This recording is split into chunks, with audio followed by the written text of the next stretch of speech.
এই ভিডিওটা শুনেন, এটা খুব মূল্যবান আলোচনা করেছেন। সেই 17 বছর যে বক্তব্য শুনতাম, যদি আপনারা বেগুন না পান তাহলে মিষ্টি কুমড়া খান, যদি আপনারা এটা না পান তাহলে ওটা করেন।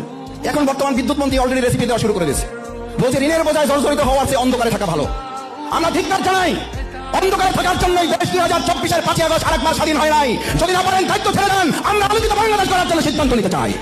আপনারা লুটতরাজ করবেন, বেগম পাড়ায় আপনারা কানাডায় ঘর বাড়ি করে তুলবেন, সুযোগ সুবিধা ভোগ করবেন, আন্দোলন সংগ্রামে আপনাদের নামে একটা মামলা হবে না, আপনারা জেলখানায় যাবেন না, কোন একটা রাষ্ট্রের প্রেসক্রিপশনে আপনারা মন্ত্রী হবেন, বাংলাদেশের মানুষকে অন্ধকারে রাখবেন। সেই বাংলাদেশ আর কল্পনা করার সুযোগ আপনাদের হাতে নাই।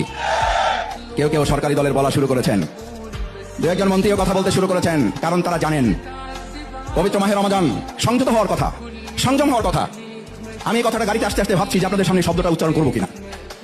ইঞ্জিনিয়ার শব্দটা উচ্চারণ করলেই এখন আমাদের মধ্যে এক ধরনের নেতিবাচক প্রভাব তৈরি হয়, একটা ঘৃণার ভাব তৈরি হয়। ইঞ্জিনিয়ারিং শব্দটা তো ছিল আমাদের প্রকৌশলীরা দেশ, সমাজ, রাষ্ট্র, ভবন নির্মাণ, গোটা পৃথিবীর নীল নকশা, এগুলো বাস্তবায়নে, নকশা বাস্তবায়নে তারা সহযোগিতা করবেন। কিন্তু আমরা 2026 সালের 12 ফেব্রুয়ারি দুপুরের পর, বিকেলের পর, এমনকি সন্ধ্যা পর্যন্ত মানুষ ভোট যাদেরকে দিয়েছে 4:30 পর্যন্ত, সেই 4:30টার ভোট আমরা দেখলাম যে একটা শব্দ ব্যবহার করা হয়েছে। কি শব্দ?